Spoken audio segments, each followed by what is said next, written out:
Witam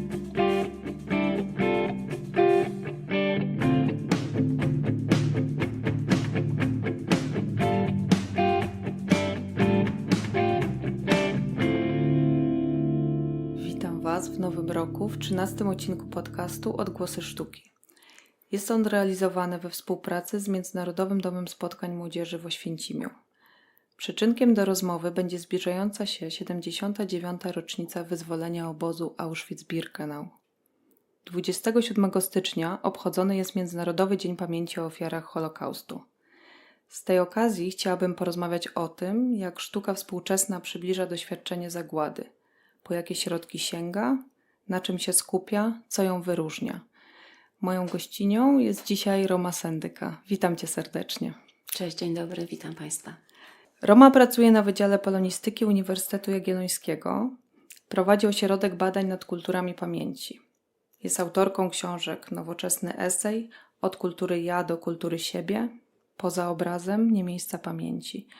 Była współkuratorką wystawy Widok zza bliska, inne obrazy zagłady. Mam nadzieję, że o tej wystawie też dzisiaj sobie chwilę porozmawiamy.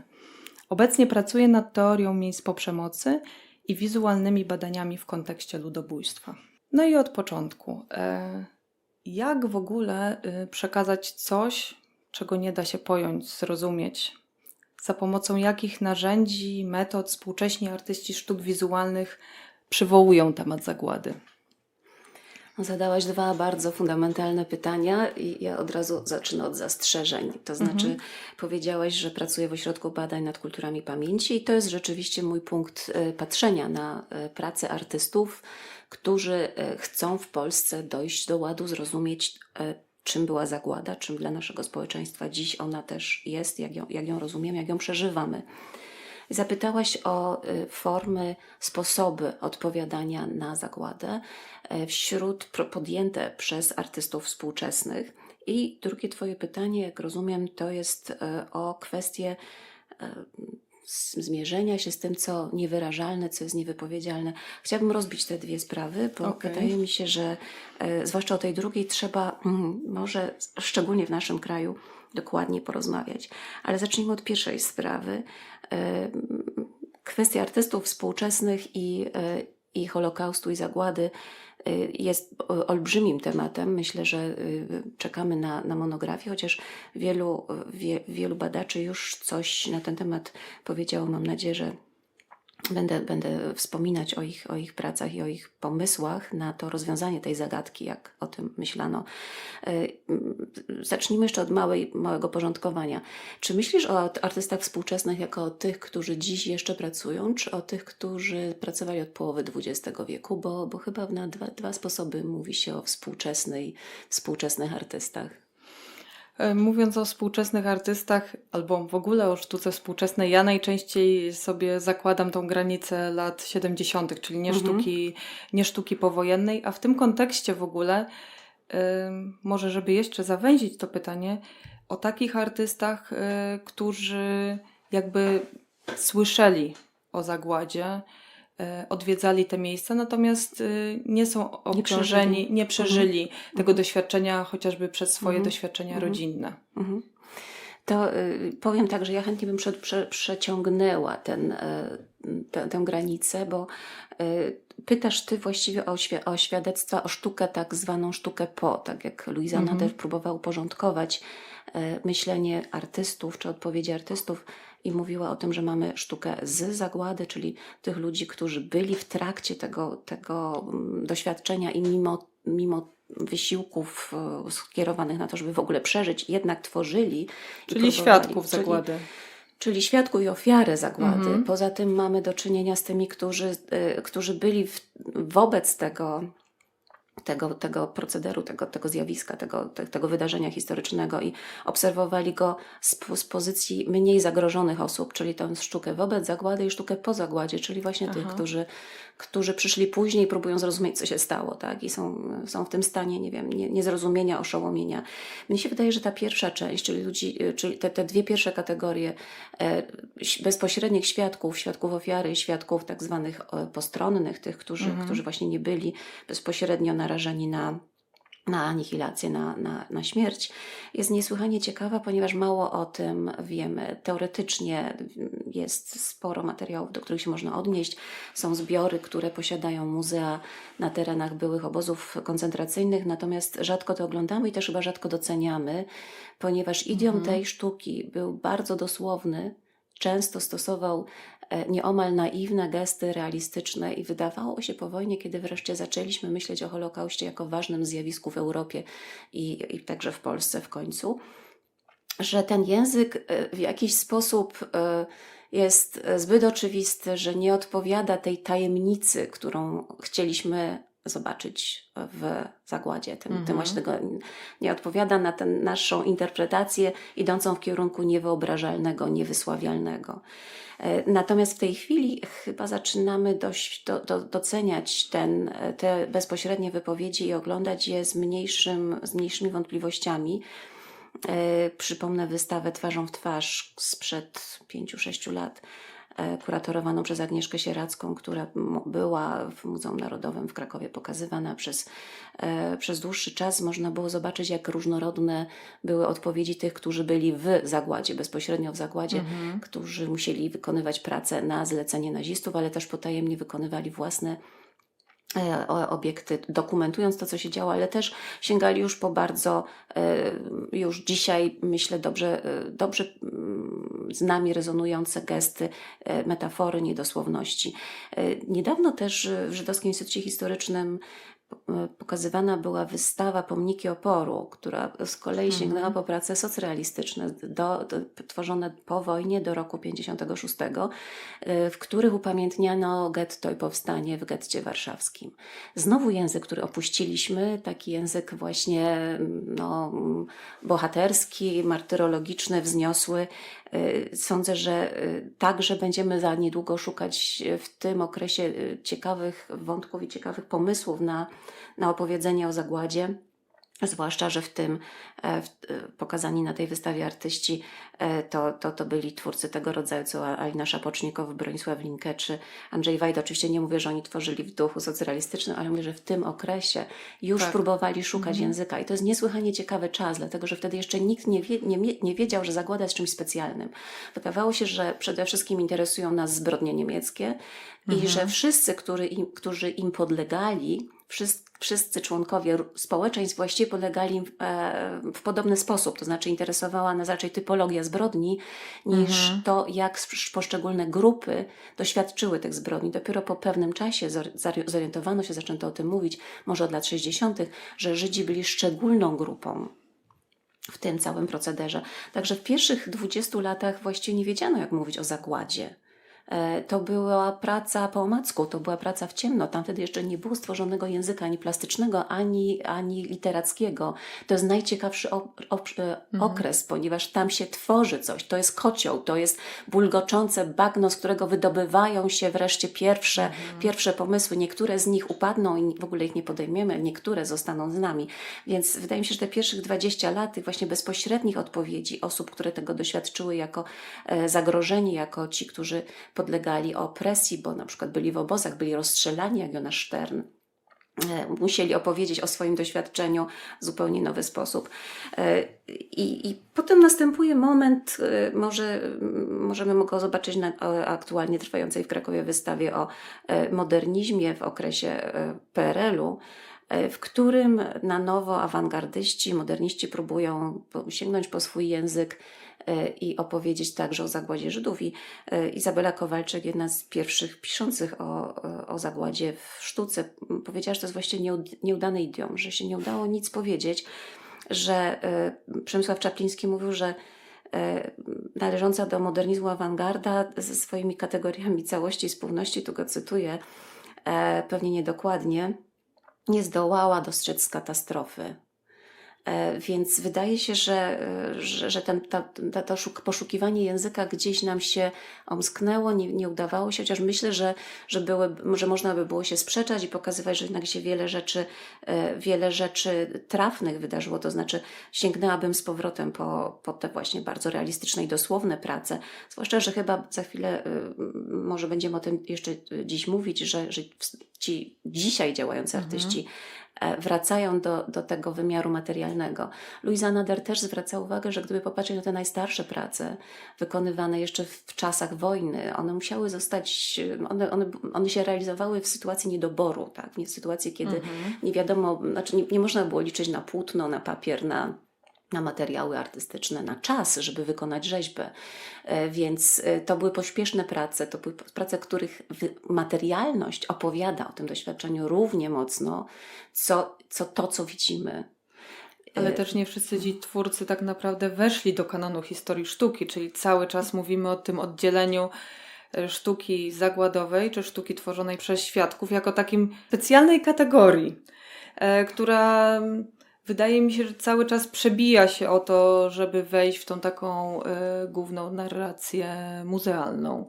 Mam na myśli oczywiście Muzea Sztuki Współczesnej. Zgadzam się. To jest jakby eksterytorialny teren, który szanujemy ze względu na przeżycia artystów, natomiast nie szanujemy ze względu na wartość artystyczną, którą widzimy w tych pracach. Myślę, że to się powinno zmienić właśnie i myślę, że ten zwrot materialny, który każe nam popatrzeć, jak to zostało zrobione, z czego, w jakich warunkach, gdy przestajemy pytać o wartość artystyczną, tylko zaczynamy pytać o wartość przeżycią, doświadczeniową. Sztuka zaczyna być może trochę uwalniać się, zwłaszcza gdy mówimy o sztuce i zagładzie.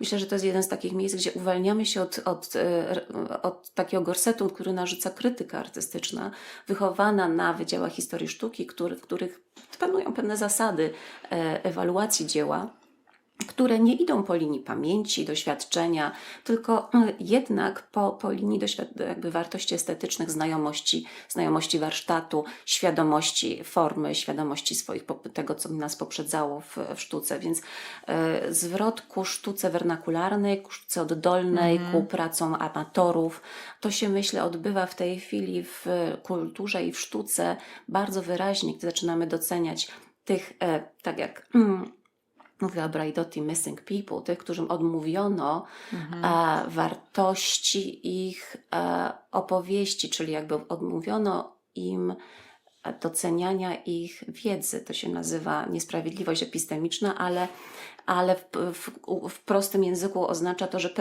pewnym ludziom nie ufamy, gdy mówią, że wiedzą, co wiedzą, bo wydają nam się nienauczeni, gdy tymczasem może są doświadczeni i ich wiedza praktyczna uprawnia ich do bardzo głębokich i trafnych spostrzeżeń. Oni także tworzą sztukę, oni także tworzą wiersze, wypowiadają się w trybie, który nazwalibyśmy, że jest to tryb artystyczny.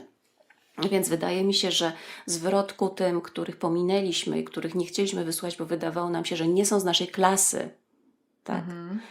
Że nie są z naszej grupy i docenienie ich twórczości. To się dzieje oczywiście razem też ze zwrotem pozaeuropejskim i kwestionowaniem norm, które tu wypracowaliśmy i dostrzeganiem, że normy pozaeuropejskie budowane przez ludzi, których wypchnęliśmy jako dominująca społeczność świata poza obszar edukacji, dostępu do muzeów, do instytucji. Oni jednak też się wypowiadali, też tworzyli, też mieli talent, tak? Też mieli spostrzeżenia i że te wypowiedzi jakby odzyskujemy w tej chwili. Ten wzrost dekolonialny każe nam też popatrzeć na nasze terytorium i na społeczność w tej części świata, w której również pewne grupy były wypychane poza ten obszar elitarnego dyskursu, a też miały coś do powiedzenia. A ta trzecia grupa artystów, o której wspominałaś, i artystek, czyli ci, powiedzmy sobie, najpóźniej przychodzący, bez bezpośredniego doświadczenia. To jest ciekawa bardzo teren obserwacji dla historyków sztuki, zapewne niesłychanie ciekawy, dla tych, którzy badają pamięć. Również zastanawiałam się, gdzie można by było znaleźć terytorium badań dla pamięcioznawcy. I odkryłam coś, o czym może warto przypomnieć. Zakładam, że wielu historyków sztuki o tym wie, ale Muzeum na Majdanku od 1985 roku prowadzi Triennale Sztuki. I co 3 lata przez 7 edycji zapraszano artystów do nadsyłania prac, które były wystawiane. Miały przez 3 edycje tego programu podtytuł tego Triennale to było przeciw wojnie. Pozostałe edycje 4 już po 1989 roku nie miały tego dopisku, jednak jak można powiedzieć, można sądzić, artyści tak rozumieli, że chodzi o sprawy przemocy, wojny, zagłady, ponieważ nadsyłali pracę do muzeum na terenie byłego obozu koncentracyjnego. W tej chwili Majdanek jest jedną z największych galerii sztuki holokaustowej. Myślę, że największą w świecie. Ma kilka tysięcy prac, które pozostało po tych triennale. Grafik, prac na szkle, rzeźb, właściwie wszystkie media są reprezentowane. Bardzo mało o tym wiemy, jest to słabo przebadane w takiej okolicznościowej publikacji po 30 lat po pierwszym triennale, wydany w 15 roku. Podsumowywano ten zestaw prac, że można tam właśnie zaobserwować te tendencje opowiadania sobie o zagładzie od lat 80. przynajmniej i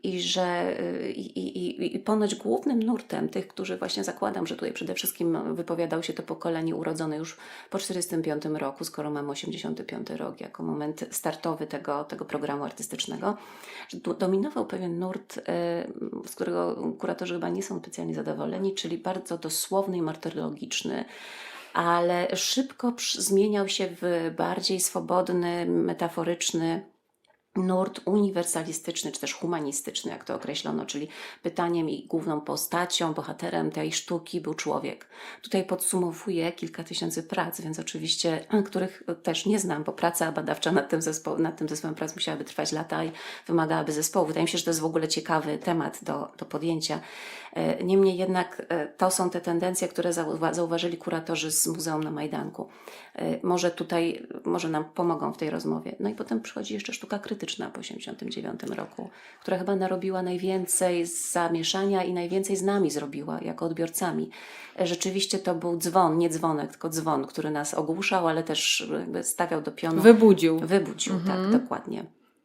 I to jest taka sztuka, jak mówił Piotr Piotrowski, który też wielki komentator polskiej sztuki współczesnej, powiedział, że to jest sztuka, która kwestionowała oczywistość i sposób myślenia, który do tej pory, którym dysponowaliśmy o zagładzie. Tak. Ale to może sobie do tych przykładów jeszcze przejdziemy. Ja bym chciała Cię zapytać o to, czy to doświadczenie zagłady w Polsce jest inne od tego chociażby w Europie Zachodniej. Czy tutaj jakieś takie specyficzne pole moglibyśmy zarysować? Bardzo się cieszę, że o to pytasz, bo wydaje mi się, że to jest kluczowe, żeby zrozumieć, czym różniłaby się polskie doświadczenie zagłady od tego zachodniego. Wspominałam już, że o zagładzie długo nie myślano, że od lat 60. w zachodnim dyskursie, czyli wschodnia Europa jest odcięta żelazną kurtyną, w zachodnim dyskursie tworzy się myślenie o zagładzie wokół postaci ofiary. Ona staje się centralna i to przekształca również doświadczenie i rozumienie tego zjawiska w stronę myślenia o czymś, co jest nie do zrozumienia, nie do pojęcia, nie do wysłowienia, co się wiąże oczywiście to, co mówiłam na początku. Tak, z kryzysem reprezentacji tak zwanym, który doświadczamy w tamtym okresie, z nadejściem postmodernizmu i zasadniczych pytań o to, czy w ogóle możemy takie kwestie wysłowić. Pojawiają się w zachodnim dyskursie bardzo potężne, świetnie działające metafory, czyli pustki, nieobecności. I z tymi metaforami nasi partnerzy rozmowy przyjeżdżają do wschodniej Europy po 1989 roku i szukają tych pustek. Oczywiście znajdują, widzą puste domy, dzielnice, brak Żydów na ulicach. My tu w wschodniej Europie oczywiście przyjmujemy ten dyskurs bardzo pokornie, zaczynamy z nim pracować. I dopiero w ostatnich latach ta rzecz się odwraca, to znaczy razem ze wzrotem ku temu, co materialne, dostrzeżeniem tego, co zostało, dostrzeżeniem śladów. Myślę, że polscy artyści zaczynają to rozumieć chyba wcześniej niż teoretycy. Koło roku 2010 pojawia się cała seria prac, taka jak Niewinne oko nie istnieje Wojtka Wilczyka, czy badania dotyczące, nie wiem, właśnie porzuconych miejsc, czy porzuconych obiektów, gdy zaczynamy się gdy Łukasz Baksik pyta o macewy drugiego użytku, drugiego obiegu, ponownego użytku. W tym momencie zaczynamy dostrzegać, że w naszej części świata nie mamy do czynienia tylko z brakiem nieobecnością, bo rzeczywiście z zachodniej Europy Żydzi zostali wywiezieni pociągami i ale oni trafili tu, ich prochy są tu, ich kości są tu, ten nadmiar kości, ten nadmiar fizycznej rzeczywistości, która wciąż trwa po ludziach, którzy zostali zabici, ale trwa w tym miejscu, w tej geografii, w której żyjemy, zaczął być rozumiany intuicyjnie przez artystów i opowiadany, i omawiany. I Jan Borowicz, polski badacz zagłady, mówi, że musimy zrozumieć, że mamy do czynienia z nadmiarem, a nie z brakiem. I że ten nadmiar coś z nami robił, tworzył pewnego rodzaju odpowiedzi, ale też dzisiaj nas do czegoś zobowiązuje. Między nami krążą nadal żydowskie rzeczy. Mieszkamy w żydowskich mieszkaniach. Żydowskie prochy są w tej ziemi, tak? One tutaj stąd nie spłynęły, nie wyparowały. One wciąż gdzieś tu są albo rozrzucone, albo zebrane w różne kurhany i upamiętniające struktury. Więc mamy do czynienia z zupełnie innym doświadczeniem i myślę, że jeszcze nie zbudowaliśmy tak mocnego idiomu, żeby to wytłumaczyć kolegom na Zachodzie i koleżankom, ale chyba coś się dzieje, bo mamy do czynienia na przykład w tej chwili z wciąż trwającą wystawą w Monachium, która się nazywa Materializing, materializowanie.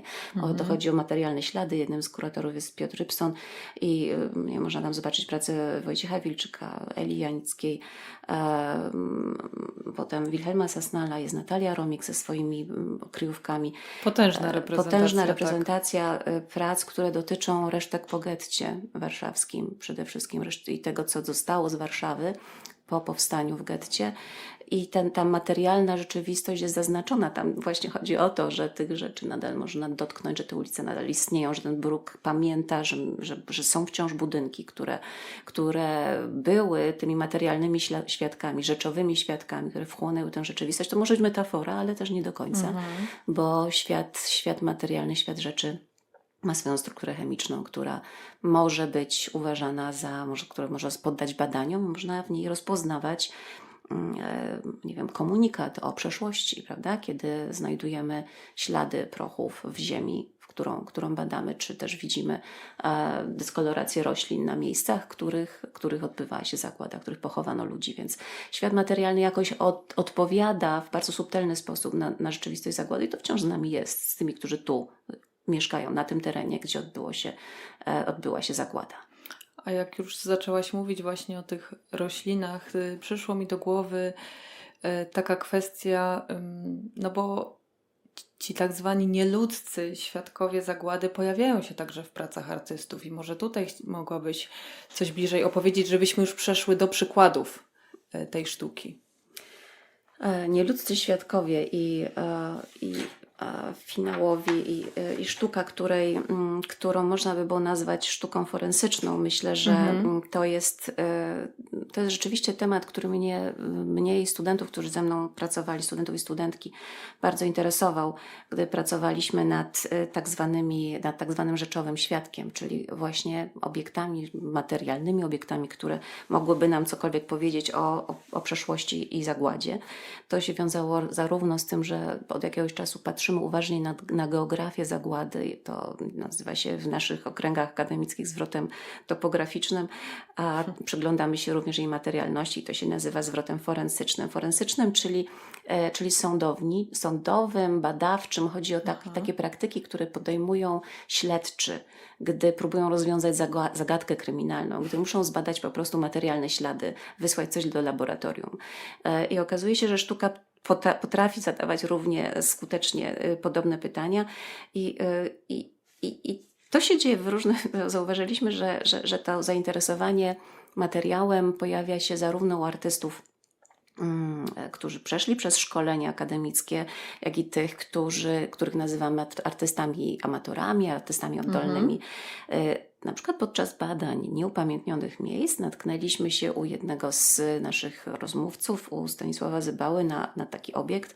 Stanisław Zybała był historykiem w miejscowości Radecznica, ale także tworzył dla siebie, na potrzeby swojej rodziny pracę z drewna. I więc właściwie można powiedzieć, że wypowiadał się także w idiomie artystycznym, nie tylko tym historycznym.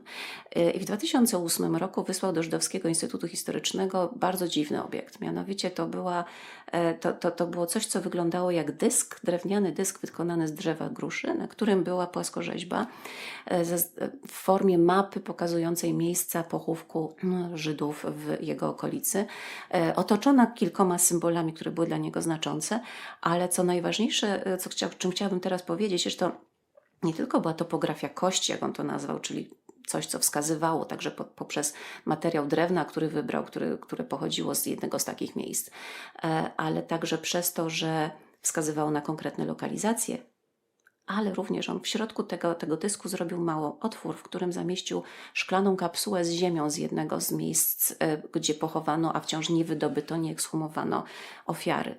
I ta kapsuła była dla niego właśnie czymś, jak on powiedział, namiastką ziemi z mogiły, więc pewnym indeksem, jak mówił mój kolega Jacek Małczyński, i ugruntowaniem pamięci. To jest przed 2008 rokiem ktoś, kto po prostu nieustannie jest wystawiony na obcowanie z tym miejscem, natychmiast czuje, że sama ziemność, sama dotykalność tego materiału, który jest wciąż powiązany z ofiarami, jest niesłychanie istotna, żeby pobudzić pamięć. Wysyła to do odpowiedniego instytutu, gdzie, jak sądzi, ma szansę na znalezienie sojuszników, żeby wszcząć badania.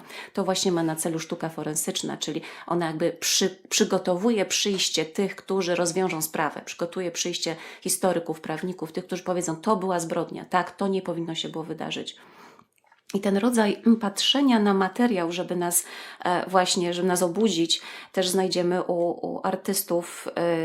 Chyba najsłynniejszą pracą są chwasty Karoliny Grzywnowicz z Zachęty z 15 chyba roku. Wprawdzie to dotyczyło akcji Wisła, ale również ma w sobie ten gest sprzeciwu wobec pewnej niesprawiedliwości dotyczącej grup społecznych. Podobnie działał Łukasz Surowiec, gdy zrobił Zielnik, tak? Jeździł po całej Europie, szukał roślin, które rosły na mogiłach, na tych mogiłach właśnie nieekshumowanych Plus ludzi. na pewno te jego brzozy z Birkenau. Brzozy z Birkenau, które nadal rosną w Berlinie. To jest bardzo wzruszający moment, gdy się na nie natykasz i widzisz opis i rozumiesz, że ten projekt dalej żyje. Przeniesienie tych małych brzózek z Brzezinki, z Birkenau, z terenu obozowego do miejsca, które było, no nie wiem, rozsadnikiem przemocy, tak?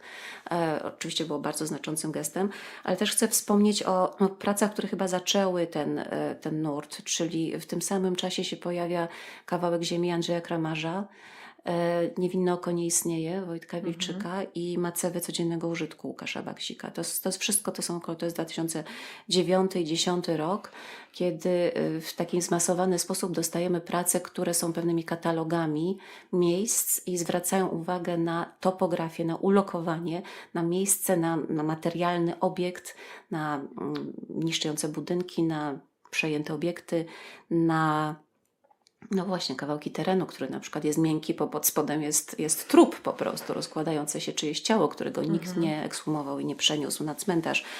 I to jest taki moment wstrząsu, kiedy sobie właśnie uświadamiamy w Polsce, że żyjemy w obszarze, w którym ta rzeczywistość się wcale nie skończyła, dlatego że ona ma ciąg dalszy w swojej materialnej formie. I mówienie o tym, że mamy tu do czynienia z pustką, zeruje nam myślenie, to znaczy jakby wiąże nam ręce, bo ja stoję na wprost bujnej kępy krzewów, pod którymi leżą ludzie i jeżeli powiem, no tak, to jest pustka po Żydach, to właściwie cóż mogę dalej zrobić? Ale jeżeli powiem, to nie jest pustka, to jest nadmiar, też drzewa, które tu wyrosły z jakiegoś powodu, bo nikt nie chciał kosić albo wchodzić na ten teren, tylko chciał go zostawić i nie wchodzić, bo tu leżą ludzie. Ten fakt, że one tam rosną, jest rodzajem jakiegoś upamiętnienia, jak mówił Mikołaj Smykowski, z rodzaju, nie wiem, ekologicznego muzeum, jakby pomnika po tych zmarłych ludziach, którzy często są wciąż nadal nieekshumowani, chociaż muszę przyznać, trzeba o tym powiedzieć, że powojenny ruch ekshumacyjny był bardzo intensywny i większość takich zbiorowych pochówków, bo nie chcę powiedzieć grobów, ekshumowano i uporządkowano, ale wiele wciąż jeszcze jest, zwłaszcza takich, gdzie lokalni mieszkańcy niestety czuli się włączeni w powstanie tych miejsc, czyli albo ktoś z okolicy wydał chowających się Żydów, albo zostali zamordowani z udziałem polskich sił porządkowych tamtego czasu, czy granatowej policji. Więc myślę, że ten zwrot ku materialnym obiektom, ku rzeczom, ku przyrodzie, ku właśnie lokalizacji, ku gruntowi, to jest coś, co może być bardzo dla nas ważnym tropem, czy też ważną drogą do zrozumienia, jakie są też nasze zadania i odpowiedzialność wobec tej rzeczywistości. Że właśnie to nie jest pustka, to nie jest nieobecność, to jest obecność. Jak to akceptujemy, to myślę, że też postawy się zmieniają i stosunek do obiektów, do zmarłych ludzi, których wciąż powinniśmy obdarzyć pewną opieką i podjąć pewne zobowiązania, które przez długi czas w naszym kraju zostawały odłożone na bok. A cofając się jeszcze do mniej więcej lat 90., tak jak mówiłyśmy o sztuce krytycznej, bo to jest ta sztuka, która w kontekście zagłady moim zdaniem najczęściej wywołuje oburzenie. Mówi się o tym, że profanuje temat zagłady, że nie wykazuje takiego szacunku wobec świadków, szczególnie jeszcze jak świadkowie żyli. To był bardzo częsty i gorący temat. I z mojej perspektywy chciałabym Cię zapytać, co poprzez takie zabiegi właśnie prowokacyjne artyści w sztuce krytycznej chcieli osiągnąć, tak? I czemu ten temat, czy jakby ujęcie tego tematu budziło tak wiele emocji w odbiorcach, Twoim zdaniem? Tak, sztuka krytyczna rzeczywiście, jak mówiliśmy, to był dzwon i alarm, którym się rzeczywiście chyba, który się udał. To znaczy faktycznie on zmobilizował dużą grupę, wydaje mi się, że świetną grupę, która odpowiadała na to wezwanie. Ale pamiętam rozmowę, w której Jacek Leociak, świetny badacz zagłady, rozmawiał z historyczką Ewą Domańską i z Piotrem Piotrowskim. Chciał właśnie się dowiedzieć, co takiego zrobiła sztuka krytyczna według ich rozeznania i mówił, że on ma wrażenie, że ona niedobrze zadziałała, że ona zamyka i denerwuje, jak pamiętam, tak powiedział, że to było coś, co według niego właśnie blokowało dostęp do zagłady, a nie otwierało. Ja bym powiedziała, że zgadzam się z Katarzyną Bojarską, która chyba pierwsza tak dokładnie opisała działania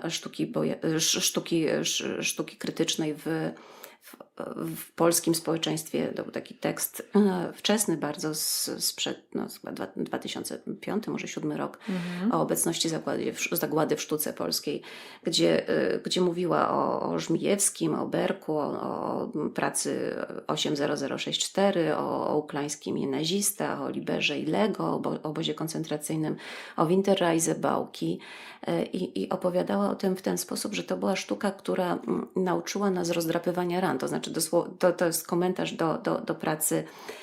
do pracy Żmijewskiego, do tej pracy, która powtarza tatuaż na ręce ofiary, że z tą swoją dosłownością, tym wejściem w skórę jakby mobilizowała nasze emocje i mobilizowała w związku z tym nasze ciała. Więc my nie tylko intelektualnie, ale całym sobą właśnie ten rodzaj gestu, który trafia w nerw, odkryty nerw, albo odkrywa ten nerw, wyciąga go na zewnątrz, powoduje, że nasz system nerwowy staje się bezbronny, pozbawiony tych osłonek, tak? No ale o to chyba w tej sztuce współczesnej chodzi, tak? O to poruszenie i moim zdaniem też wyrwanie nas z tej obojętności wobec tego tematu, bo w pewnym momencie ta obojętność była, mimo tej obecności, mimo tego nadmiaru, o którym mówisz. Myślę, że my wyszliśmy z 89 roku jako pokolenie, nie wiem, to, które zaczynało stawiało swoje pierwsze kroki. Tutaj mówię my w sensie nie tylko mojego pokolenia, ale też może całego społeczeństwa, bardzo mocno obciążeni propagandą antywojenną i wydawało nam się, że tematy wojenne chcielibyśmy porzucić za sobą i może zacząć myśleć o tym pozytywnym budowaniu nowego życia. Myślę, że to był odruch, który wiele razy wiele razy o nim czytałam, odruch, który był też wspólny dla tych, którzy wyszli z wojny, tak? Czyli zacząć coś nowego, patrzeć do przodu, nie oglądać się za siebie, nie rozważać przeszłości, zobaczyć, co możemy zbudować. I chyba lata 90. były takim momentem wahania, czy rzeczywiście jeszcze chcemy myśleć o tej odległej przeszłości, ale z drugiej strony też nabrzmiewały niezałatwione sprawy. One nabrzmiewały co najmniej od lat 80., jeśli chodzi o zagładę, i widać, stawało się coraz bardziej jasne, że za chwilę kwestia ta wybuchnie, no i wybuchła razem z sąsiadami. Grossa w 2000 roku, zwykle wskazujemy ten rok jako cezurę, gdzie jasne jest, że nie można tych spraw z przeszłości dalej odkładać i że może już uporaliśmy się z pierwszym kryzysem transformacji, że może już jest czas na to, żeby zacząć się zastanawiać nad tym, kim naprawdę jesteśmy.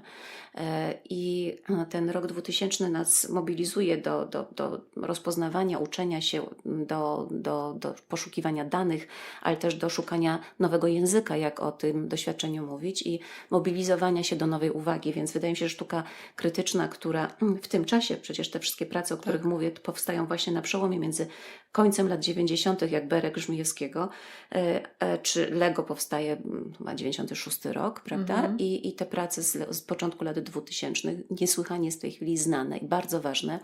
One zmuszały nas, mówię tutaj o całym polskim społeczeństwie, które chciało słuchać o tym temacie oczywiście, do rewizji, tak? Do ponownego przyjrzenia się, jaka była też przede wszystkim rola polskiego społeczeństwa. Przyjrzenia się nie tylko temu, co stało się Żydom, co zrobili okupanci, ale też temu, kto uczestniczył w tym pomaganiu okupantom, kto sankcjonował ich ruchy, kto powodował, że ich działania mogły przyjąć taką skalę, kto w końcu brał udział, kto też był beneficjentem tego, co się wydarzyło. Więc te pytania trudne, których nas nie uczyła szkoła, to było to, co wróciło po właśnie może roku tym 96, po działaniach artystów, którzy pierwsi chyba w tak wyraźny sposób dotarli do świadomości szerszych odbiorców. Skuteczniej niż historycy, skuteczniej chyba niż pisarze. Więc wydaje mi się, że to jest zysk, czy też zasługi sztuki krytycznej są nie do przecenienia. To może przejdźmy już do ostatniego pytania. Mówimy o tym, że sztuka, która odnosi się do zagłady, ma za właśnie zadanie upamiętnienie, ostrzeganie przed tym, żeby się to nie powtórzyło. Widzimy, że no jednak w toku lat pewne sytuacje się powtarzają i nie wyciągamy do końca lekcji z tego, co wówczas było. Czy możesz powiedzieć, albo czy uważasz, że w ogóle ta sztuka wobec zagłady ma jakieś zadania? I czy w jaki sposób sprawić, żeby ona nadal była aktualna? To jest moje chyba największe pytanie. Żeby ona nadal do nas przemawiała, żeby wzbudzała w nas te refleksje. Wydaje mi się, że sztuka, która jest powiedzmy pacyfistyczna czy antyprzemocowa, bo to byłaby może szersza kategoryzacja, w której zmieścilibyśmy sztukę wobec, czy też sztukę o zagładzie, sztukę po zagładzie, żeby precyzyjniej to ujmować, ma ten utopijny gest Nigdy więcej wojny, który był w podtytule konkursu ogłaszanego przez Państwowe Muzeum na Majdanku. Ta nadzieja, by ukonstytuować nową wrażliwość, taką, w której jak najwięcej ludzi ma szansę na przeżycie. Tutaj znowu wielka filozofka Rossi Braidotti jest ważny. I podczas pracy nad nieupamiętnionymi miejscami, która ogromnie dużo mnie nauczyła, która też była właśnie okazją do poznania artystów, którzy zainteresowali się ową materialnością, geograficznością naszego doświadczenia, społecznego doświadczenia w Polsce zagłady, natknęłam się również na pewną teorię zaproponowaną przez artystów pracujących na terenie byłej Jugosławii, którzy odnosili się właśnie do tragedii, do ludobójstwa dużo bliższego historycznie nam, czyli z lat 90. Chodzi mi o grupę Pomnik, grupę Spomenik, w której manifestie pojawił się taki fragment, który zawsze mnie przejmuje i po prostu uważam, że trafili w sedno. Oni mówili o sytuacji materialnej, najpierw to wytłumaczę, Co się dzieje, kiedy zostaje ekshumowany dół, w którym zrzucono ciała ludzi, którzy zostali zabici w masowej egzekucji? Mianowicie ekshumujący wydobywają szczątki, ale starają się oczywiście wydobyć wszystko, co jest wciąż w całości, ale czas płynący od egzekucji, także czasem niszczenie grobów powoduje, że część tych ludzkich tkanek pozostaje na miejscu. To na przykład krew, która wsiąkła w ziemię, czy po prostu fragmenty rozkładającej się skóry. I takie zjawisko nazywa się nekrosolem. Pisała o nim Ewa Domańska w Nekrosie, czyli to jest bardzo pewnie obrzydliwa w doświadczeniu fizycznym materia, struktura, której nawet trudno sobie ją wyobrazić. I te resztki nie są przenoszone do tych tymczasowych trumien, nie są dawane rodzinie, ponieważ nie można zidentyfikować ich pochodzenia. To są drobne fragmenty ciał, których DNA już nikt nie zbada i nie przypisze do żadnej trumny. I artyści z grupy Spomenik nazywali to nadmiarem kości. To jest coś, czego nie da się zidentyfikować, jaką ma etniczność, do kogo należy, do którego narodu, do którego społeczeństwa. W związku z czym ta rzeczywistość, przecież ludzka rzeczywistość, nie ma w sobie danych, które pozwalałyby ją przyporządkować do kategorii, które kiedyś, wcześniej spowodowały konflikt i były przyczyną wojny. To jest rzeczywistość wolna od tych ludzkich namiętności, które powodują śmierć. I mówili ci artyści tak, zrozummy tę rzeczywistość, ten byt, jako osobny byt polityczny, którego się nie da przypisać do żadnej narodowości, a więc do żadnego państwa, ale jednak byt polityczny. Taki właśnie, który kwestionuje te podziały międzyludzkie, które powodują konflikty i czystki etniczne czy ludobójstwa. I dopiero kiedy uznamy jego bytność, jego ważność, to zrozumiemy, jakim wyzwaniem on staje się dla tego świata, który podzielił się według narzuconych a priorycznie granic i zbudował między ludźmi bariery. Ten byt polityczny, ten nadmiar kości jest dla nas wyzwaniem, żeby myśleć ponad podziałami, ponad kategoriami etnicznymi i żeby budować taki świat, w którym właśnie będzie to radykalne oddzielanie ludzi za pomocą zabijania nie będzie możliwe, tak? Jest zapewne jeszcze wiele tematów, które mogłybyśmy poruszyć. Może będzie na to, czy przyjdzie na to jeszcze inna okazja. Natomiast ja chciałabym na koniec, dziękując Ci za tę rozmowę, życzyć nam wszystkim tej właśnie wrażliwości na ten temat w kontekście uniwersalnym. Dziękuję bardzo. Dziękuję również.